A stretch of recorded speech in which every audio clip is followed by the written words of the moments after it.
D'abord parce que je vis à Paris, ça fait pas mystère. Mes enfants sont scolarisés depuis 2017 à nouveau à Paris. J'avais déjà pris la décision en 2017 et je l'avais dit à Alain Juppé que je ne me présenterais pas au municipal de 2020.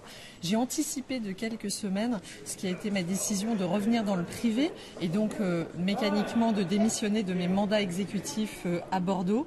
Il se trouve que comme vous l'avez vu, le calendrier a été perturbé. Alain Juppé a démissionné de ses mandats. C'est Alain Juppé qui m'a fait venir à Bordeaux. Je trouvais que symboliquement, c'était bien que je quitte Bordeaux en même temps qu'Alain Juppé et donc en anticipant de quelques semaines, ce qui était une décision déjà entérinée. Qu'est-ce qui a motivé cette décision ? Écoutez, plusieurs choses. D'abord, j'ai toujours considéré que la politique, pour moi, était une mission et non pas un métier. Mon métier, c'est celui de chef d'entreprise, d'entrepreneur.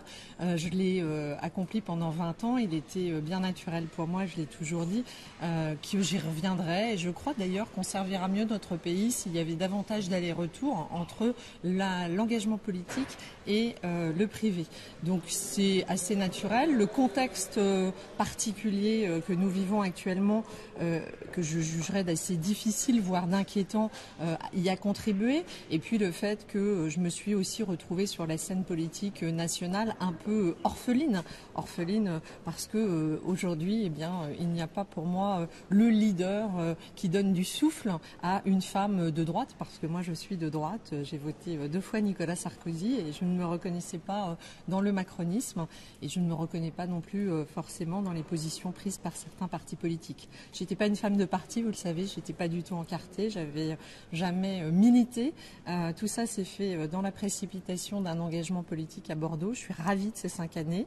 5 ans, vous savez, quand on est chef d'entreprise, c'est la durée assez classique d'un engagement professionnel et souvent on a envie aussi de changer parce qu'au bout d'un moment, moi je ne considère pas qu'il faut rester forcément trop longtemps dans une position et que c'est bien d'avoir plusieurs vies. Vous êtes arrivée à Bordeaux présentée comme la dauphine d'Alain Juppé. Il s'en va aujourd'hui, vous ne lui succédez pas. Qu'est-ce qui n'a pas fonctionné ? Déjà, je vous dis, j'avais pris cette décision bien avant, puisque c'est depuis 2017 ce qui n'a pas fonctionné. Vous le savez, rien ne s'est passé comme prévu. Il m'avait présenté comme sa dauphine à un moment donné où, dans sa tête, il était président de la République. Et vous vous rappelez les circonstances qui ont été celles de sa défaite à la primaire.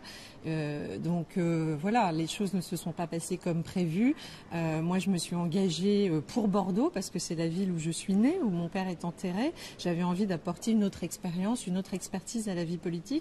Mais aussi, je me suis retrouvée engagée dans le combat national, d'abord pour les primaires, puis pour la présidentielle, parce que voilà, les différentes personnes m'ont fait appel à moi, que ce soit Alain Juppé, puis après François Fillon ou encore Laurent Wauquiez. J'ai accepté à chaque fois les challenges qui m'ont été proposés pour essayer de reconstruire la droite qui était en piteux état. Ça n'a pas fonctionné, mais je crois qu'il y a eu une succession d'événements qui ont été compliqués. Et puis voilà, aujourd'hui, vous le savez, j'ai envie d'autre chose et j'espère continuer à apporter à la vie publique. D'abord avec mon mouvement, mon think tank Droite Libre. Je reste aussi élue régionale puisque j'ai mené ce combat comme tête de liste jusqu'à la fin de mon mandat. Et puis je pense que quand on est chef d'entreprise et qu'on a une vision un peu responsable de l'économie, on peut apporter beaucoup. J'ai fait 10 ans de caritatif bénévole en parallèle de mes fonctions. Je continuerai à avoir aussi un engagement citoyen au travers d'actions tournées vers l'intérêt général, y compris dans mes futures fonctions. Vous quittez la mairie, mais pas la région. Pourquoi ?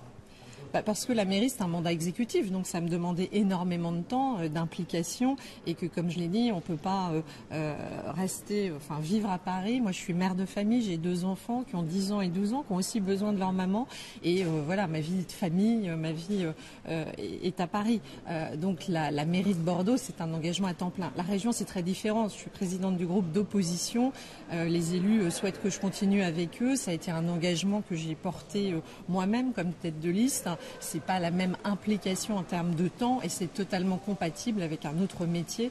Donc de ce point de vue-là, effectivement, il n'y a pas de raison particulière à ce que je mette un terme à ce mandat. Vous allez faire quoi alors maintenant, après ? Écoutez, ce sera annoncé dans les prochains jours. Comme je vous ai dit, on a anticipé un calendrier qui était prévu plutôt pour le mois de mars.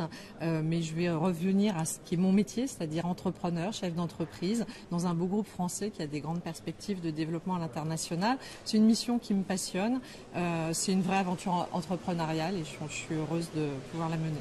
S'il y avait une chose à refaire si vous pouviez changer les choses sur ce qui s'est passé depuis 5 ans ici? Qu'est-ce que vous changeriez? Oh, pas mal de choses.